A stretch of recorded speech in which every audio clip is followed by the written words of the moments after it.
Welcome to First Person Cville, the podcast. I'm Charles Lewis, your host, and also the co-host of In My Humble Opinion from WVAI 101 Jams. Today's episode features trans advocate Charley Burton, author of He Used to Sneak to the Back of the Library to Learn About Who He Was. Now, this trans advocate has his own book. Charley didn't even know what trans meant until he was in his 50s. When he was 8 years old, Charley would climb the big brick steps of the Gordon Avenue Library and sneak into the adult section to try to figure out why he felt like a little boy when everyone else knew him as a girl. I can feel it now. My face is red. My hands are sweaty. I'm scared that somebody's going to, catch me back in the adult section. I thought I could find anything on why do I feel like a little boy. There was nothing there. So I would just read books about sex, anything to try to find something, to figure out who am I. And then I'd slip back over, and I probably need to make an amends to the Gordon Avenue Library, because I think years after I moved, I found a couple of books that I stole because I couldn't check them out, So, yeah. So I probably need to go pay for those books and make an amends for that. So you are a trans man. Yes. You are also a black man. I'm also a black man, yeah. So how does one inform the other? I'll tell the simple story in that I was at work one day and I got on an elevator, and there were two white women that moved over to the other end of the elevator, and I couldn't understand why, because all I was thinking was Charlie trans man. So the first thing that comes in my head was, why are they moving over to the other end? This is just me.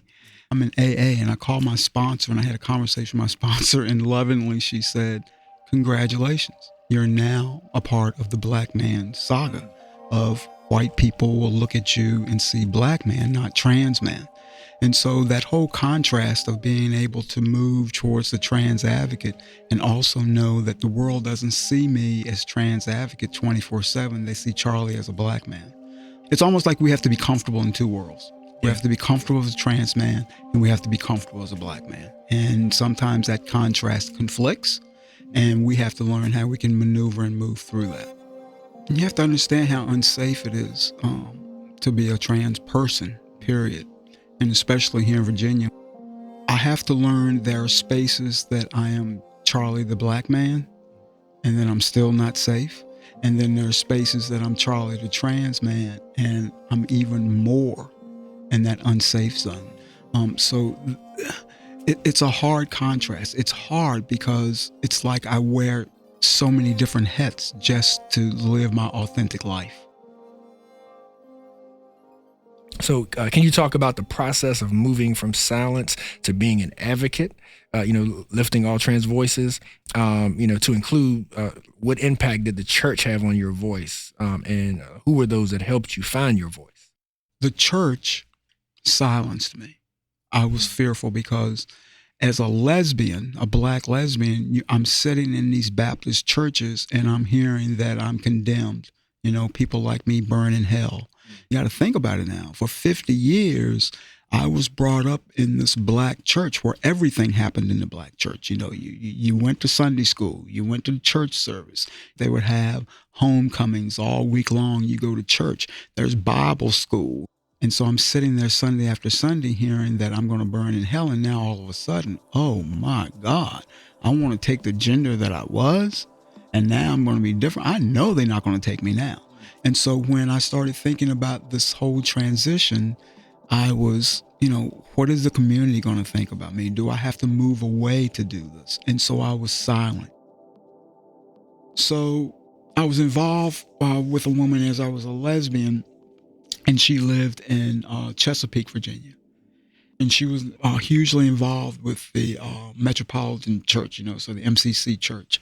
And we would go on Sundays. And I remember seeing this guy that kept physically changing in front of me. And I remember asking my ex, who is that guy? And she said who he was. And, he's transitioning. And I got confused because every time I would go to that church, I was like fixated on this guy. And I'm thinking, well, wait a minute, I don't like guys. Why am I fixated on this guy? And now I know he's that something called trans. This is what it was. I was fixated on him because I could see me in him, And so As I started transitioning, there was a point when I thought, in order for me to live my life, I've got to get out of this town because I don't have anybody like me. And so when I started thinking that I had to get out of this town in order to find my voice, in order to transition and then maybe come back, here was the aha moment. It looked like at one point as I was transitioning, all my family members, which were older, were beginning to die. And so we'd have to go to funerals. And I would start growing my little peach fuzz, and I would have to shave it off that morning to go to church to be with the family. And one morning I got up and I was going to this funeral at midday from work, and I forgot to shave. And so I pull in the church parking lot, and I look in the mirror, and I'm like, oh God, what is going to happen? And in that very moment, I was like, in order for me to accept myself, I'm going to have to show myself to them. So I went to that church. Of course, they all would call me Charlotte and she, and I felt like it wasn't time for me to correct at somebody else's funeral. And I get back in my car and I'm driving, and I thought, it is my duty to teach my outside family and friends and co-workers and classmates, I'm still the fun-loving, same person, It's just I got a different name, and I'm living in the body that I'm supposed to be in. And so I'm not leaving. I'm staying here because I have a charge to do. And that if you never, ever see family members, friends, schoolmates, another trans person, you're going to see this one. How might your life have been different, if you ever think about it, if you had been able to transition as a child or earlier in adulthood? If I had transitioned earlier, I feel like I would have embraced life. I'm 62 years old now, and so I've only lived this since 50, and every year it gets better. I applaud these 8 and 9-year-old kids and the parents who support them that say, I am not who I'm supposed to be. This is who I'm supposed to be. And a lot of parents are in Charlottesville, as a matter of fact, that embrace that and support. I have to also say, I am grateful for the path that I've gone. And I'm not this overly religious person, because God knows that's another question. The church doesn't accept people like me, not the local black churches anyway, but I'm a spiritual guy.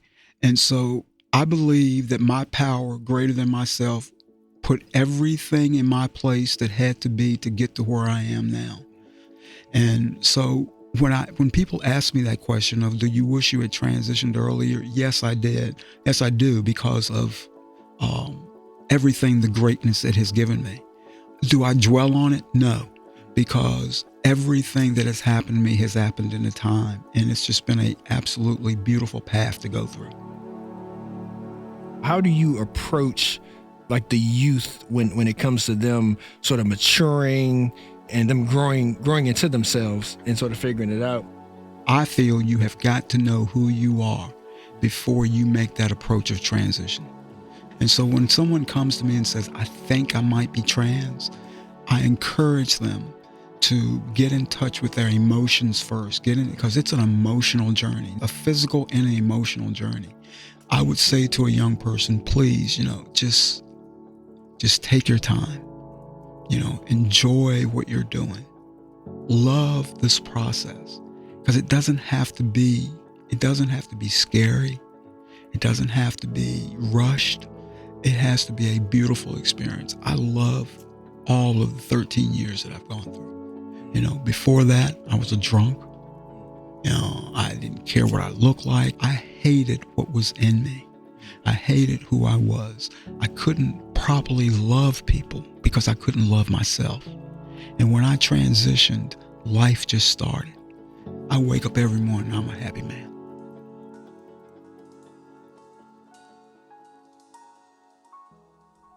Charley Burton is a native of North Garden, Virginia. He is board chair of P-Flag Blue Ridge and founder of the group Black Trans Men Can Cook.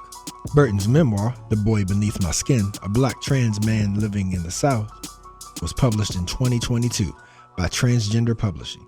He is a third-year student at Morehouse College and a public speaker with his company, Charley Speaks. You can find his First Person Cville essay at www.charlottesvilletomorrow.com. We want to hear your story and tell the story of our community together.